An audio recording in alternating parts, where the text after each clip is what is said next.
अच्छा, फवाद चौधरी और शेर अफजल मरवत साहब हैं, दोनों ही करप्शन और पार्टी के अंदर करप्शन की खासे इल्जामात भी लगा रहे हैं, बात भी कर रहे हैं, लेकिन आप लोग इन बयानात पर इंक्वायरी इनिशिएट नहीं करते। और दूसरी बात यह कि फवाद चौधरी साहब को इतनी आसानी से रसाई मिल कैसे जाती है बानी पीटीआई तक, क्योंकि ना तो आप लोग उन्हें ओन करते हैं, ना ही वो पार्टी का हिस्सा है और ना ही कबूल करते हैं।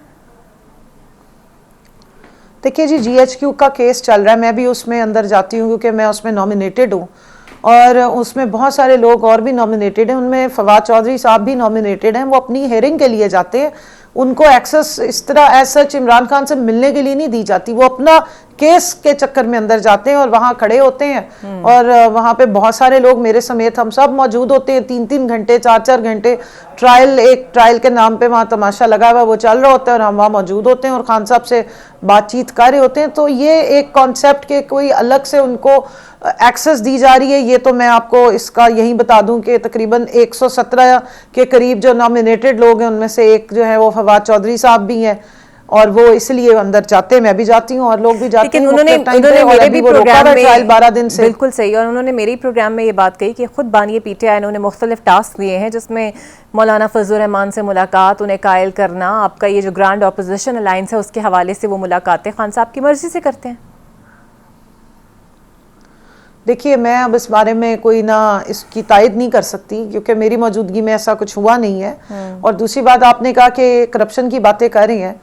तो जो करप्शन का इल्ज़ाम लगाता है उसको करप्शन प्रूफ भी करनी पड़ती है। और दूसरा ये कि बाहर बैठ के तो कोई भी उठ के इल्ज़ाम लगा दे, इस तरह के इल्ज़ाम जवाबी भी आ सकते हैं, इस तरह के पर्सनल लेवल पे भी इल्ज़ाम आ सकते हैं। मेरा ख्याल है कि ऑलरेडी पाकिस्तान में इतना इंतशार हो गया है कि सियासत के लिए स्पेस तो वैसे ही ख़त्म हो गई है। जमहूरियत को तो रुखसत कर दी है, सियासत की स्पेस ख़त्म कर दी और अब आहिस्ता आहिस्ता सियासतदानों को भी रुखसत करने का जो है वो मामला मुझे नज़र आ रहा है। मेरा ख्याल है कि थोड़ा सा अपनी ज़ात से ऊपर होके, अपने ज़ाती मफादात से ऊपर होके और सिर्फ ज़ात की सियासत से ऊपर होके इस मुल्क में जो जमहूरियत को कायम रखना है उस पर अगर कोई थोड़ी तवज्जो दे दी जाए और अपना पोटेंशियल सारे उस तरफ लगा लें तो ये सारे मामला जो हैं, ये बड़े पैटी इश्यूज हैं, ये सेटल हो सकते हैं। बाकी पीटीआई के अंदर अगर कोई करप्शन होगी, वो पार्टी का अपना कोई ओहदेदार उस पर अगर पॉइंट आउट करेगा तो ऑब्वियसली उस पर क्या कहते हैं वो इंक्वायरी भी इनिशिएट होगी और प्रॉपर तरीके से कोई ना कोई ज़ाहिर है मामला चलेंगे। लेकिन अब बाहर बैठ के कोई भी उठ के कह दे कि जी ये हो रहा था, वो हो रहा था, अकबर एस बाबर जैसे लोग और भी बहुत हैं जो मुख्तलिफ टाइम में पार्टी का हिस्सा रहे, आयशा गुलालाई साहिबा टाइप की खवातीन भी हैं और लोग भी हैं, वो कुछ भी कहते रहे तो इससे पार्टी को तो कोई फर्क नहीं पड़ता, पार्टी तो अपने हिसाब से चलेगी। बानी चेयरमैन इमरान खान साहब किसी चीज को ऑर्डर करेंगे तो जरूर उसका फर्क पड़ेगा। अब ग्रैंड ऑपोजिशन अलायंस के स्टेज पर मौजूद है क्योंकि ईद के बाद आप लोगों ने तहरीक का ऐलान तो कर दिया है, तो ये सोलो फ्लाइट होगी या जमातों को साथ मिलाएंगे आप? देखिए, कोशिश तो ये है कि जिनका स्टेक है और वो चाहते हैं कि मुल्क में पॉलिटिशियंस जो है वो रूल करें, rule of law, civilian supremacy हो और यहाँ पर जमहूरियत चले, तो वो यकीनन आने में इंटरेस्टेड हैं। और ऐसे मामलात में अगर फवाद चौधरी साहब अपना रोल प्ले करें तो बड़ी अच्छी बात है और मैं समझती हूँ बाकियों को भी रोल प्ले करना चाहिए, क्योंकि अगर आप इस मुल्क में अपना स्टेक समझते हैं और इस मुल्क के नुमाइंदगी करते हैं, अपनी आवाम की तर्जुमानी करना चाहते हैं और देख रहे हैं कि मुल्क में इतना जुल्म हो रहा है, ह्यूमन राइट्स की वायलेशन, क्या ह्यूमन राइट्स ही सिरे से मानने से लोग इनकारी हो गए हैं, ना मुल्क में कोई इंडस्ट्री चल रही है, ना आपकी कोई एक्सपोर्ट्स हो रही है, आपकी अर्निंग की कोई सोर्स है ही नहीं, हर चीज़ आपकी महंगी हो गई, 150-55 से पेट्रोल बढ़ के 250 से ऊपर चला गया है, अवाम की तो चीखें निकलवा दी, अब रोजे आ रहे हैं। आप यकीन माने इकरा, आप आम आवाम की मैं बात करूंगी, आलू प्याज टमाटर लेने आवाम के लिए मुसीबत बन गई है। इनकी हुकूमत, ये जो मुसल्लत हुकूमत की कलई खोलनी है, सिर्फ सब्जी मंडी में एक माइक लेके किसी बंदे को भेज दे, आपको सब पता लग जाएगा। एक बंदा जो 15,000 20,000 में महीने में मुश्किल से गुजारा करता था, उसका तो अब किचन भी नहीं चलता। बिल्कुल लोग एक वक्त की रोटी खा रहे हैं और बाकी टाइम जो है वो फाके कर रहे हैं।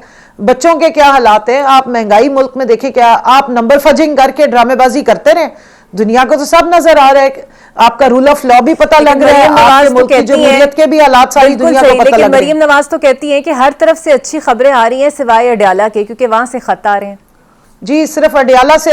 जो हकाइक है वो निकल के आ रहे हैं और वहीं से उनको तकलीफ हो रही है। 12 दिन 15 दिन की पाबंदियां लगा देते हैं। अच्छी खबरें अगर आप कान बंद करके और अपने कमरे या जाती उम्रा में या सीएम हाउस में या ऑफिस में बैठ के सिर्फ वही बातें सुनना चाहें जो आपकी वाह वाह पे मबनी हो, या टिकटॉक पे आप अपनी वीडियोस देख के खुश होते रहे तो होते रहे। इसी को तो कहते हैं living in a fools paradise. तो आप जरूर कंटिन्यू करें, माशाल्लाह अच्छी बात है, लेकिन अवाम की जो बिलबिलाहट है ना, और जो तड़प है और जो तकलीफ है, वो बहुत ज्यादा अरसे तक आप दबा नहीं सकेंगे, क्योंकि अवाम 25 करोड़ अवाम ही एक्चुअली पावर है, जिसका आप समझ रहे हैं ना, जिस पावर का आप समझ रहे हैं कि बड़ा हमें जबरदस्त तरीके से बैकिंग हो रही है। पावर अवाम की होती है, अवाम देती है पावर जिसको भी देती है, अवाम बिठाती है जिसको जिस मसनद पे बिठाती है। उनकी तकलीफों से अगर आप आंखें और चशम पोशी करेंगे, कान बंद करेंगे, सुम्मुम बुकमुन उम्युन हो जाएंगे, तो उसका यह मतलब नहीं है कि सारी हकाइक ही चेंज हो जाएंगी। सही, बहुत शुक्रिया।